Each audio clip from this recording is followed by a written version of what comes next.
The scariest stories are the ones that are true. Despite a few creepy instances as a child, there has only been one time in my adult life that I have truly felt primal fear. My apology if it's a little long, but trust I am being as concise as possible and need to explain the surroundings a little at first.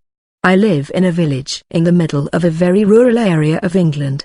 To paint an accurate picture of its size, it has a population of 4,000, but feels more like 1,000 due to its spread-out nature and being surrounded on all sides by lots of fields, farms and woods that eventually connects onto a pretty famous forest.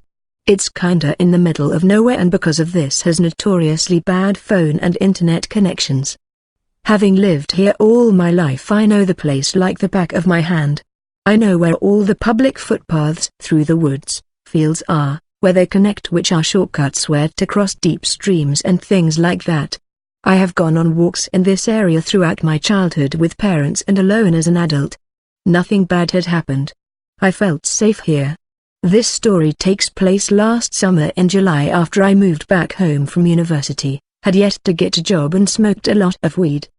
A habit my parents despised and which I tried to keep hidden from them by going for evening walks, multiple pre-rolled joints hidden away in my hoodie pocket. As usual this day they both got home at 5 p.m, we had dinner but chatted for a while longer than usual as my mum had had quite a hectic day and was telling me about it. Because of this I ended up heading out for my walk an hour later than routine, around 7 p.m. But as it was summer the sun was still shining, so, honestly, I didn't really notice that it would start getting dark while I was still out. The woodland closest to my house is less than 5 minutes away and you enter through a gate into a farmer's field. You can see across the open area quite far until the first set of small woods obscures your view. That's where I was heading, as I knew this track takes under 2 hours and leads back onto the same path I was standing on now. More than enough time to smoke the 3 joints in my pocket and for the smell to leave my clothing, I had thought. This entire area is very popular for dog walkers, so it's not unusual to see other people while you are about, and as this is a village everybody says hello to everybody. I lit my first joint and started walking. I'm just in my own world for a while until I was less than 100 feet before the entrance to the woods. An elderly man was coming out of them throwing a ball for his collie dog. I finished my joint and stubbed it out. As I got closer I recognized it was John, who lived on the road next to mine and knew my grandpa. We stopped and said hello as I stroked his dog Max. While talking I see another man coming out of the woods. No dog. Bright green jacket. Very tall and had a good 10 years on me age-wise. Me and John chat another minute and say goodbye. He warns me not to stay out here too long as it will start getting dark soon. True, the sky was bright pink and orange. The sun was indeed beginning to set. I hadn't really noticed. I continued on down the path towards the man. When we were nearly passing each other I look up to make brief eye contact, smile and say hello, like everyone here does, even if you don't recognize the person. My eyes instantly met his. He was already looking at me. His dark eyes locked on mine. He wasn't smiling. I didn't know him at all, but I knew something was wrong. It was in his eyes.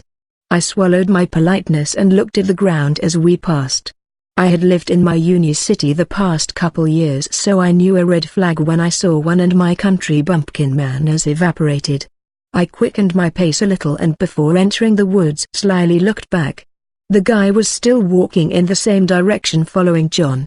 I felt relieved, laughed, cursed the weed for making me paranoid while lighting up another joint and started walking into the woods. It takes about 30 minutes to follow the path through the woods to the end. The pathway exit opened into another field that led to another set of woods. The sky was now violet, the dimming light having been obscured to me by the trees.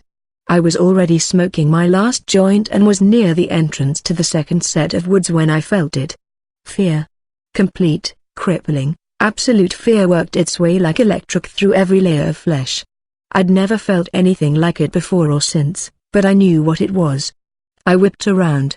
Standing at the exit of the first set of woods was the man. I could still make out his green jacket in the fading light. He's fucking doubled back. And very quickly too. I had looked back several times while in those trees and he hadn't been there. For a second I froze, as did he. He knew I'd seen. To sprint the distance between us would take him about 5 minutes. He was obviously in good shape. I threw the spliff and fucking bolted into the woods, the only way I could go. I didn't dare look behind me.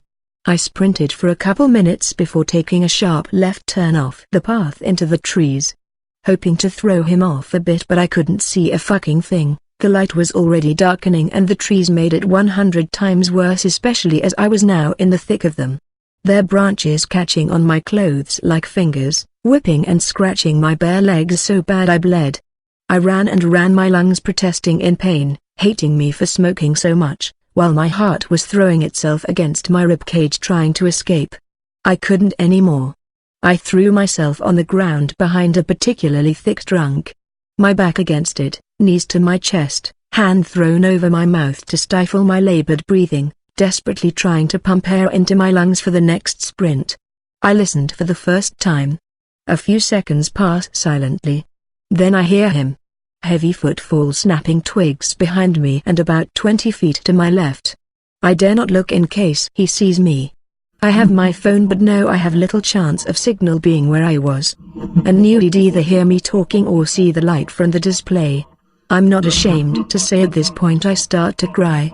The tears falling silently down my cheeks. What the fuck, I hear a deep voice exclaim, "Where are you? I know you're here. I saw you." I have to clasp both hands across my mouth to stop my scream escaping. I can hear him moving around. I panic and I find enough courage to slowly peek from behind the tree. He was about 10 feet behind me, less than 20 feet to the left, with his back to me. I moved back and my eyes search the area around me. I pick up a pretty heavy rock. I carefully check on him again. His back is still turned, but he's searching through the trees, hunched down lower to the ground now.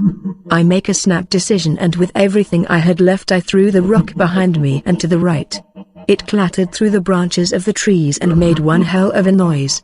I watched him immediately bolt in its direction, laughing. He fucking laughed. I paused a little, hearing his footsteps get quieter until I thought I wouldn't be so visible to him if I moved, and threw myself forward. I ran, trying to put as much distance between us as possible, but I was also aware that I was getting further and further away from home. I knew there had to be a stream somewhere close. If I found the stream I can follow it as it borders the land and ran parallel to some of the footpaths. I ran and ran until the trees finally cleared and I can just make out another field through them on the other side. I thank God and push myself a little bit further till I'm out of the trees and the ground disappears from below my feet and I go head over shoulders down the stream embankment. I crash into the water below, my open mouth and lungs filling with muddy water. As I splutter it out, I feel both relieved to have found the stream and terrified he's heard me. My phone is now ruined. I slowly make my way downstream as quiet as possible, listening out for him the whole time as the stream borders the woods, looking up periodically just in case. After a while, maybe half an hour, I notice the trees begin to thin out and realize this is the edge of the woods where I would have been exiting and where the pathway connected to the original one it started on. If I ran I could get home in less than 20 minutes. As quiet as I could, I dragged myself on my stomach back up the embankment army style, wanting to stay as low as possible. I peeked over the top. I could just make out the opening of the woods exit path about 50 feet away. I sat and scanned the forest line for a couple minutes, my eyes trying to make out movement despite it now being pitched black. Nothing. I couldn't hear anything either. I pushed myself up and sprinted as fast as I could across the field onto the pathway. I knew the gate it entered through was in the adjoining field. It really wasn't far. I was so happy. "You fucking bitch," came a screech from across the field. I swear my legs nearly gave out then and there. He had been waiting for me. I turned my head and saw him sprinting out of the woods at full pelt. I screamed and pushed myself further, tears coating my face. All I could do is run. I crossed into the main field now and I could see the moonlight shining off the metal gate. My house was just 5 minutes away after that. I have never focused on anything as much as that gate. He was faster than me and getting closer, screaming at me the whole time about how he was going to slit my throat. I ran and ran, pushing myself up and over the gate and ran up the road. I dared look as I made the turning for my road.